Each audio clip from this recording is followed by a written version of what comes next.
امام رضا کا لقب ہے نا غریب الغرباء، یعنی سب سے مظلوم امام. تو اکثر لوگ سمجھتے ہیں اور آتے ہیں اور کہتے ہیں مولا رضا کو غریب کیوں کہا جاتا ہے، حالانکہ مولا کا حرم اتنا بڑا ہے اور اس حرم میں سونا بھی لگا ہے، چاندی بھی لگی ہے، لیکن ہم امام رضا کو غریب کیوں کہتے ہیں؟ حالانکہ ان کو اصل وجہ نہیں پتا کہ خود امام کا لقب غریب الغرباء اس لیے نہیں ہے. 12 اماموں میں سب سے زیادہ غریب امام جو ہیں وہ امام رضا علیہ السلام. اس کی وجہ بتاؤں گا، اور اس کی وجہ اور جو امام کو دکھ اور تکلیفیں ملی وہ اس لیے تھی کہ اس زمانے کے شیعہ مومن تو تھے لیکن مقام یقین پر فائز نہیں تھے. لوگ امام کے پاس آتے تھے اور کہتے تھے الک ولدن، کہ مولا آپ کو بچہ کیوں نہیں ہوتا؟ تو امام فرماتے تھے سیولد لی ولدن، ان قریب اللہ مجھے بچہ دے گا. ایک فرقہ تھا واقفیہ لعنت اللہ علیہم، انہوں نے امام کے خلاف باتیں پھیلانا شروع کر دی.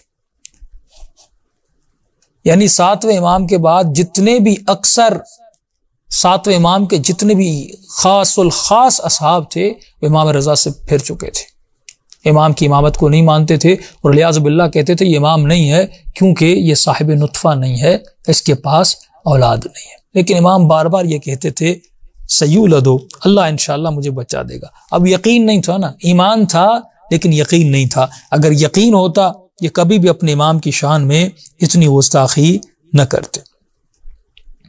تو اکثر امام پر یہ شک و شبہات ظاہر کیے جاتے تھے اور کہتے تھے کہ امام رضا کے پاس اولاد نہیں ہے. ایک دن امام نے اپنے صحابی کو صبح سویرے بھیجا اور کہا جتنے بھی میرے اصحاب ہیں ان کو گھر میں بلا کر رہا ہوں.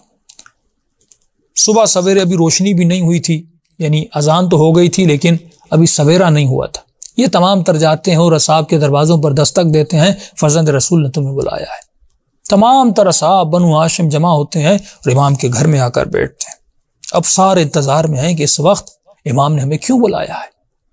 سارے پریشان ہیں کہ اچانک مولا دروازہ کھولتے ہیں اور وہ چہرہ، وہ ابوہت، وہ حیبت جو امام کے چہرے پر تھی، امام ظاہر ہوتے ہیں اور آ کر بیٹھتے ہیں، تشریف فرما ہوتے ہیں. سارے امام کو دیکھ رہے ہیں، سب انتظار میں ہیں کہ امام رضا آپ نے ہمیں کیوں بلایا، اس وقت صبح کا وقت ہے، کوئی اہم بات ہے کہ آپ نے ہمیں بلایا ہے.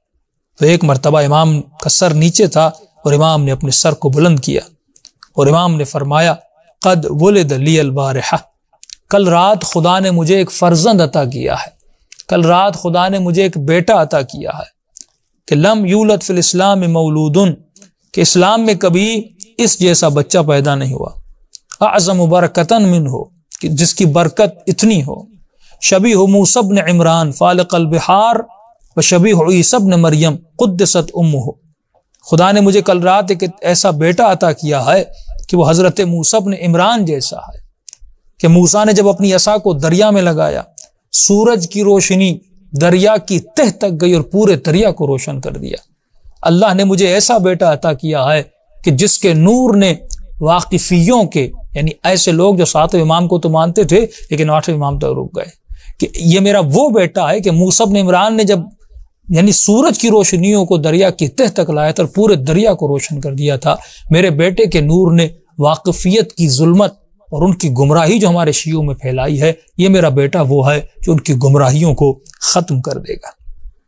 دوسری نسبت امام نے جو اپنے بیٹے کو دی اور فرمایا اس وقت لوگوں نے خود امام جواد علیہ الصلوۃ والسلام کے نور میں یقیناً امام زمانہ کے نور کو بھی دیکھا ہوگا.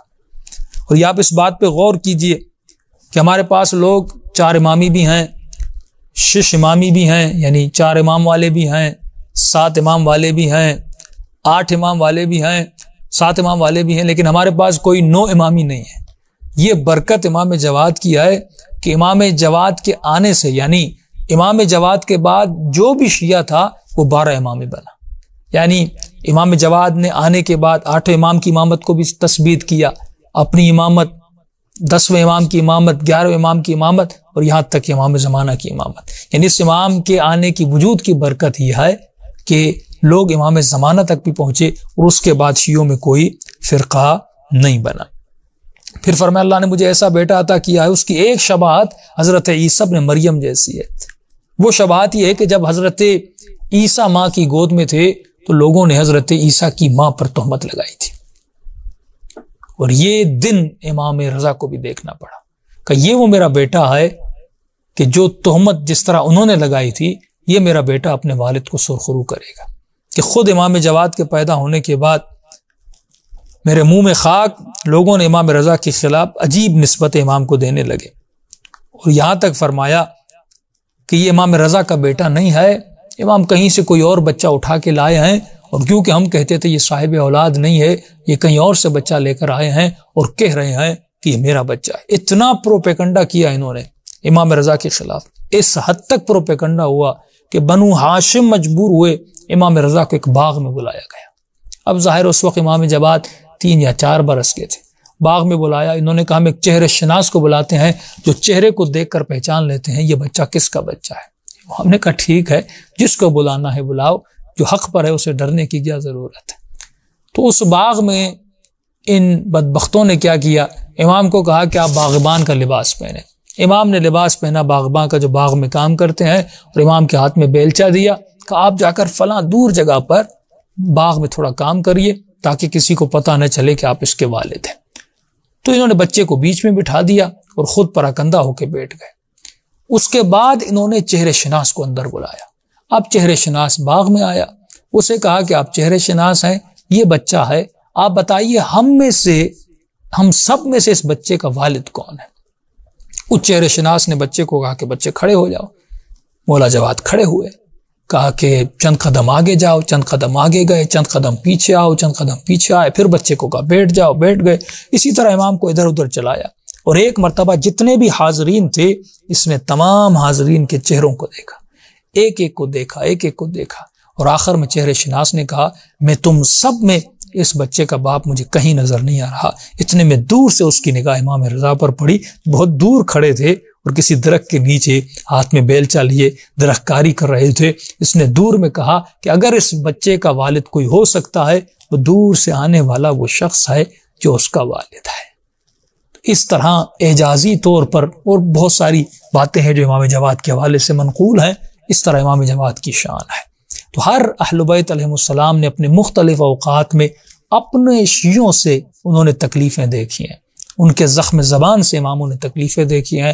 ان تمام تر کی وجوہات یہ تھی کیونکہ وہ مقام یقین پر نہیں تھے، مان تو لیا تھا، مومن تو تھے، لیکن ان کے وجود میں دوسرے لوگ آتے تھے، وہ شک و شبہات کو ڈالتے تھے، ان کا ایمان تباہ ہو برباد ہو جاتا تھا۔ تو اگر یقین ہو تو انسان کا یقین اتنا بلند ہو جاتا ہے وہ کربلا کے اصحاب میں سے بن سکتا ہے، یقین اتنا بلند ہو جاتا ہے کہ میں نے بہت سارے قصے آپ کی خدمت میں بیان کیے کہ مولا آپ کی محبت ہمارے خون میں، ہمارے گوشت میں ملی ہوئی ہے۔ جب محبت اتنی مل جائے اور اس مقام یقین پر ہم پہنچ جائیں تو یقیناً امام زمانہ کے 313 صحابیوں میں سے ہم بن سکتے ہیں۔